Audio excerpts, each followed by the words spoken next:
help. The Dog Purse or Tornado by Jacob Cherry. And Alex Green. So why do we choose this natural disaster? Good question, Alex. Tornadoes can be very horrific natural disasters and can be ones that cause a lot of damage. Mm-hmm. Tornadoes are very frequent in the U.S. At least Definitely. one tornado has happened in every U.S. Wow, interesting fact. My partner and I picked a tornado for our natural disaster because of the destruction they present, the widespread areas they can be found in, and the consistency of which they happen in the United States. About the tornado we picked. This tornado was the most deadly tornado to take place on Earth. It happened on April 26, 1989 in Bangladesh. It was 1 mile wide and carried a path of 50 miles long. It was estimated 1,300 casualties. 12,000 people were injured and 18,000 were left homeless. This tornado ripped through thousands of trees and destroyed many homes and everything in its path. So preparation prior to this tornado. The people of Bangladesh were not prepared for this tornado. The building conditions present in Bangladesh did not have the capability to withstand this tornado. The poor quality of building construction did not stand a chance against the powerful winds. Bangladesh lacks complex warning systems that help people in the community to know when a tornado is present in the area. And there was also a lack of tornado shelters and stable buildings, which contributed to the massive destruction. So ways you can improve your preparation for the ways that people from Bangladesh could improve their preparation. So they could have prepared for this tornado by devising an emergency plan. The plan could include a safe place to take shelter, regulations to make sure all citizens were accounted for, and places to stay away from as the tornado passes through the area. Bangladesh could have also created some sort of warning system to let people know when a tornado is in the area. The magnitude of the tornado and how long the tornado will last, and a warning when it will pass through. So how to prepare for a tornado. You can develop a family emergency plan. You can set up ways to communicate with family and friends as a tornado passes through. You can build or designate a specific room that your family should go to during a tornado, preferably like a basement of some sort. And you also need to know the safest place to go to before the tornado hits. So needed supplies. An emergency kit, you may want some water. You might go a day without finding any clean water, so it's important to have some stored water. You're going to want some good old food. You know, you're not going to be going to Bojangles or anything during this tornado. You're going to want some canned food, some fruits, maybe even some baby food. In case you have a baby, of course. So you want some communication devices like a radio so you can check up on any news about the storm or a place that might be safe to go.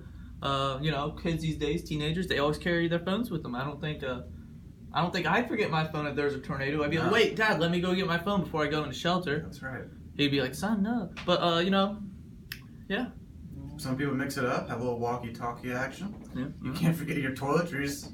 I mean, You don't want to walk around with a mud butt. You always need some soap, some shampoo, everything.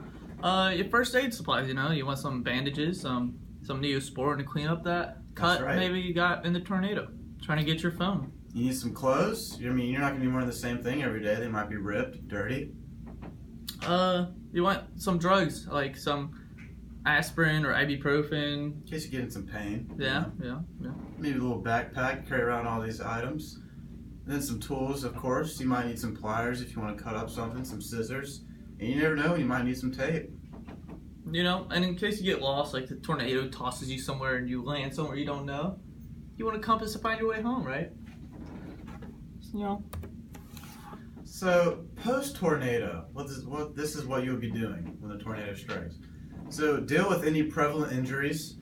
Turn off any electronics or gas-powered machines, because if you have like a gas-powered stove and that line is broken, there's just going to be gas pouring out. And if a match or some flame gets to that, it's going to go kaboom. That's right.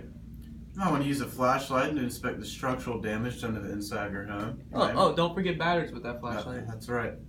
Seek a hospital or evacuation center for severe injuries. And you always want to be alert for any potential dangers. Like these destroyed homes are very dangerous because all the loose lumber may collapse. So you just want to watch your step.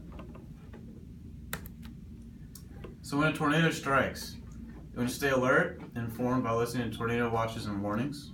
Find a basement or interior room that does not contain any windows. And if you were in a car, for example, and the tornado is right there near you, you're going to drive to the closest structure, or if you can't do that, you might want to stay in your car, duck, and find something to cover yourself with. Do not leave the shelter you are in until you are positively sure the tornado has passed. So, conclusion. Tornadoes are one of, if not the worst, natural disaster on Earth. That's right. They are very frequent, especially in the United States. You're not wrong. The most deadly tornado to strike on Earth was the Dalipur-Sotoria tornado that hit Bangladesh in 1989. Rough. There are many ways to prepare and act before and during a tornado. Always remember to make smart, quick decisions, bring necessary materials, and remember the safest place to go to when a tornado strikes. You never know when a tornado may strike. And these are our references for our presentation. So, hey, I'm Alex Green. Now, this is our structure we built to survive a tornado. You see, we have double layered walls to reinforce any damage in case like some lumber or a tree might slam against the side. It'll be perfectly okay. It won't go through it or anything. The house, the structure, the angle of the roof, it's able to rip off in case of an emergency. Like if the wind takes it off, it's okay. Because then the bottom structure will be here, but just the roof is gone. And then the bottom structure, it still has a roof, a double layered roof to keep you protected. You see? Now check how strong this is. I can put my 140 pounds of mass or weight on top of this. And it's perfectly okay. It's reinforced with hot glue. Nothing's gonna ever get past that. This thing can even float, the top part. It can take off. And if you're in the attic, don't know why you'd be in an attic in a tornado, you'd be perfectly okay. You can take off and this thing's not gonna destroy. It just may split in two from the attic to the building.